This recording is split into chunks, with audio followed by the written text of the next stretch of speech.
یہ کیسا استقبال ہے پاشا؟ خضر رئیس نہیں جیسے کوئی بادشاہ آ رہا ہو.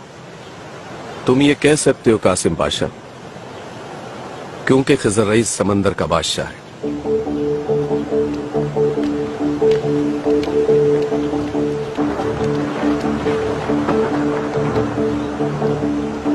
خضر رئیس خوش آمدید. ترگت رئیس، صالح رئیس، آپ کو بھی خوش آمدید. آقا کہاں تشریف فرما ہے؟ وہ آپ کے استقبال کے لیے آنے ہی والے ہیں، بس تشریف لاتے ہی ہوں گے.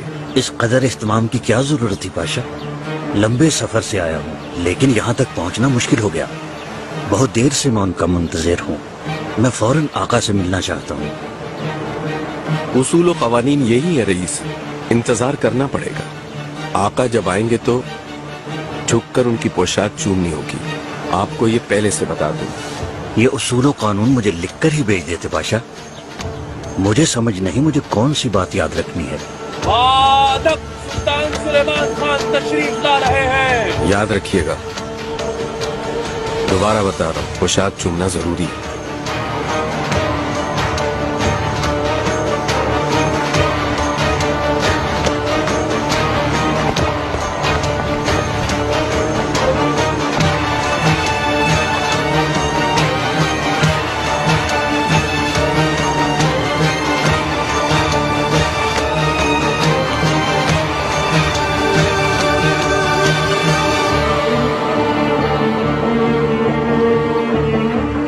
آؤ خضر رئیس، قریب آؤ.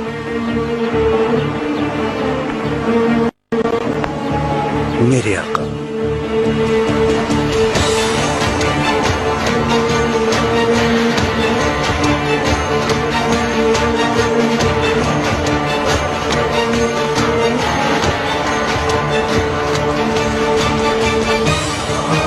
پائے تخت میں خوش آمدید. بہت شکریہ آقا.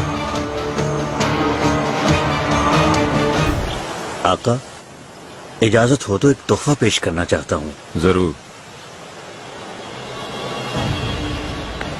ترک سرزمین میں شامل ہونے والے نئے جزیرے کی کنجی آپ کو پیش کرتے ہوئے فخر محسوس کر رہا ہوں آقا.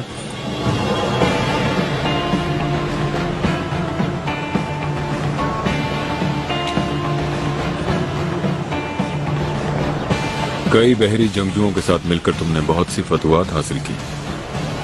ترکوں کے پاس جب تک تمہارے جیسے بہادر سپوت ہیں تب تک ان کا کوئی کچھ نہیں بگاڑ سکتا. یہ جزیرہ آج کے بعد سے ترک مملکت کا سب سے زیادہ قیمتی حصہ ہے.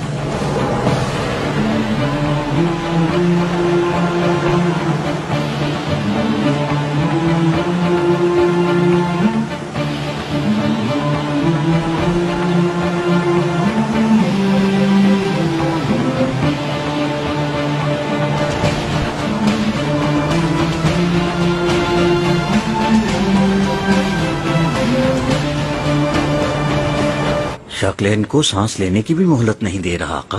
نظر نہیں اٹھتی اس کی. اور وہ غافل آندرے دوریا بھی ہم سے بھاگ رہا ہے. شاہ شارکلین کے فرار کے بعد کیوں رکے گا وہ؟ تہماسب کی صورتحال بھی ایسی ہی ہے، اس میں ہمت ہی نہیں ہے. اپنی فوج سے، اپنی عوام سے اور یہاں تک کہ اپنی عورتوں سے بھی شرم نہیں آتی بزدلوں کو. آپ کی عظمت کے آگے ایک دن سب اپنا سر جھکائیں گے میرے آقا. بالکل، یہ سب تم جیسے سورماؤں کی بدولت ہی ہوگا.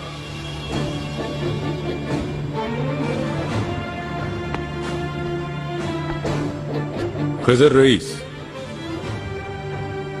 دنیا پر مستحکم حکمرانی کے لیے سمندروں پر قابض ہونا ضروری ہے، اور اس کے لیے ایک طاقتور بحریہ کی ضرورت ہے. میں یہ چاہتا ہوں کہ تم یہ بحریہ بناؤ اور ہمیشہ امیر البحر بن کر ان کی سربراہی کرو. میرے لیے فخر ہوگا آقا، لیکن یہ ذمہ داری نبھانے کے لیے پائے تخت میں ہی رہنا ہوگا مجھے، کیونکہ میں ہمیشہ سمندروں میں ہی رہا. تمہیں پائے تخت میں بٹھانے کے لیے نہیں بلایا. تم بحیرہ روم کی طرف جاؤ گے اور وہاں نئی بحریہ تیار کر کے ترکوں کی فتوحات کے لیے جنگ کرو گے. یہ میرے لیے بڑی خوش نصیبی ہوگی میرے آقا. لیکن جیسا کہ سب جانتے ہیں ابراہیم پاشا سفر کے لیے نکل چکے ہیں. خضر رئیس، پہلے